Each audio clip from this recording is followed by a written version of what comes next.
उसको चीनो। वो मन क्या है? वह मन ये तनई है।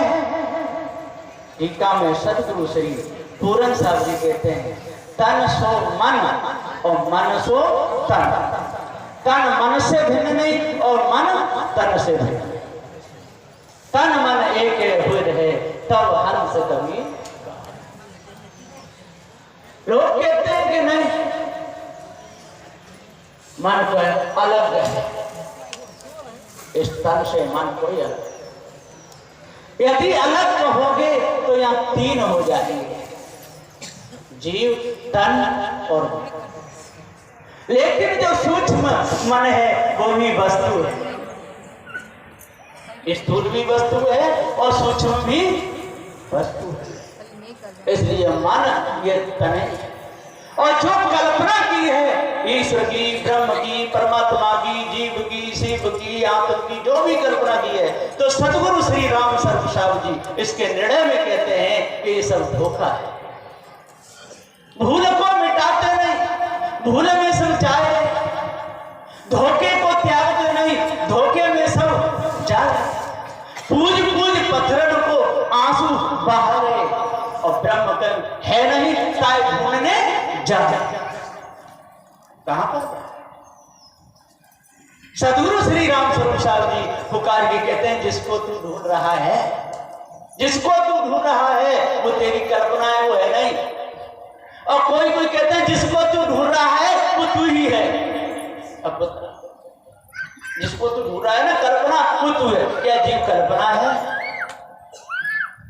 जो टीका सदगुरु श्री राम स्वरूप साहब का है धार का, वो किसी का नहीं। सदगुरु श्री पूरन साहब का तो दर्जा है ही है, वो छोटे वाक्यों में, लेकिन विशाल है। भेद पूरा सदगुरु श्री राम स्वरूप साहब ने ही खोला।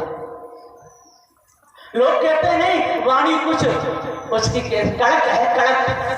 तो लोग चाय भी तो कड़क पीते हैं, कहते भैया कड़क बनाना, कड़क।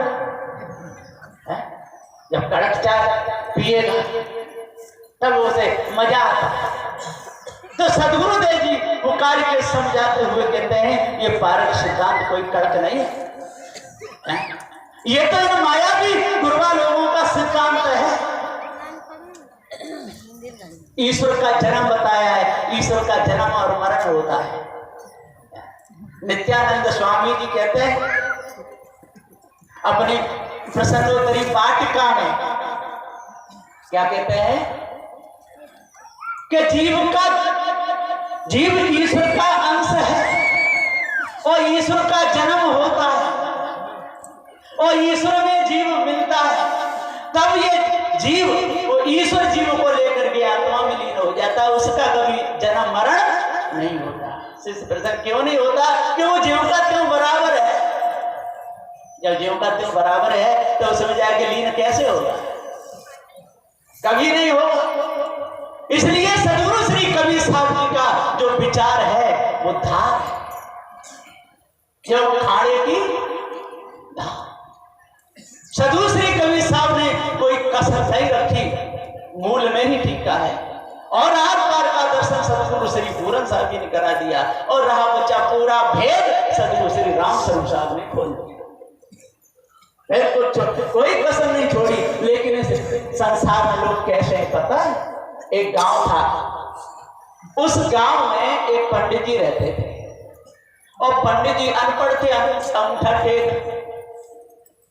अब पूरे गांव के लोग कहें कि पंडित जी क्या हमको कुछ बताया करो, आज क्या वार है, क्या तिथि है, क्या? पंडित जी बोले हमको जानते तो है नहीं। कि जानो क्या, कुछ भी करो, आप पंडित हो, आपको बताना ही पड़ेगा। अब पंडित जी वहां से एक दूसरे विद्वान के पास में पहुंचे, बोले इस गांव में हम रहते हैं, लोग हैं वो कहते कुछ न कुछ बता, और हम पढ़े तो है नहीं। तो उन्होंने उनको 15 गोटी दे दे, 15 लकड़ी दे। और देखो ये क्या है, आज क्या है? पूर्णमासी, परवा, दोज, तीज, चौथ, पांच, छठ, सात, आठ, नौवीं, 10वीं, 81, 82, 13, 14 मावस ऐसे। और यही से फिर मावस परवा चालू है। और ये लकड़ी ऊपर के अलमारी में से नीचे रख देना और दूसरे साथ फिर दूसरे निकल तो ही कोई तिथि आ जाए। पंडित जी बोले जी बात अच्छी बने। अब वो लकड़ियों को ले आए, अमावस का दिन आया, लोग आए पंडित जी के यहाँ आज कौन सी तिथि है, क्या आज अमावस्या है? अरे तो पंडित जी तो बड़े विद्वान है, ये तो तुरंत बता दिए कि अमावस्या है। अब दूसरे दिन आए, तीसरे दिन तो अमावस पर तीज कि आज क्या है, क्या तीज है? पंडित जी बिल्कुल पढ़े ना है और ये तो खटाखट बता देते, ये मौज आएगी। अब एक दिन उनकी लड़की झाड़ू लगा रही थी पंडित जी, वो लकड़ी पड़ी के क्या पिताजी ने यहाँ कचरा बच दिया, सारी लकड़ी झाड़ के और जा घूरे पे पटक दी। अब लोग आए, पंडित जी आज कौन सी तिथि है? अब पंडित अभी बताता, अंदर गए तो एक भी लकड़ी नहीं। लड़की को बुलाई, बेटी कि जहाँ लकड़ी रखी वो कहाँ गई? पिताजी कचरा था मैंने घोड़े में फेंक आई। अरे वही तो हमारी पत्रा थी। अब वो इतना जानते नहीं थे कि और 15 कहीं से तोड़ ला। वो बोले इन्होंने शक्ति है, इसके द्वारा सारा काम होता है कि अब क्या करें। अब तो पंडित जी मुंह भर के बैठ गए, बहुत देर हो गई। लोग बोले पंडित जी जल्दी आओ। अब निकले सिर खुजाते हुए कि भैया के हाँ कि आज गड़बड़ा चौथ है। आज कौन सी चौथ है? गड़बड़ा चौथ है। तो क्या करना कि अपने घर आंगन को खूब लीपो पोतो खूब कचौड़ी पूरी हलवा खूब और बनाने के बाद में फिर हमारे पूरे घर को नो तो हम खिलाओ तो 1 से 51 हमारे पूरे परिवार को भेंट दो। इसका बहुत बड़ा महत्व। और सूर्य को लोटा चढ़ाओ, चलनी में देख, इससे पति की उम्र बढ़ जाएगी। भाई गड़बड़ा चौथ का नाम अब करवा चौथ पड़ेगा। अब तो पूरे गांव में लिपाई पुताई खूब हो गई, खूब पूरी इधर काफी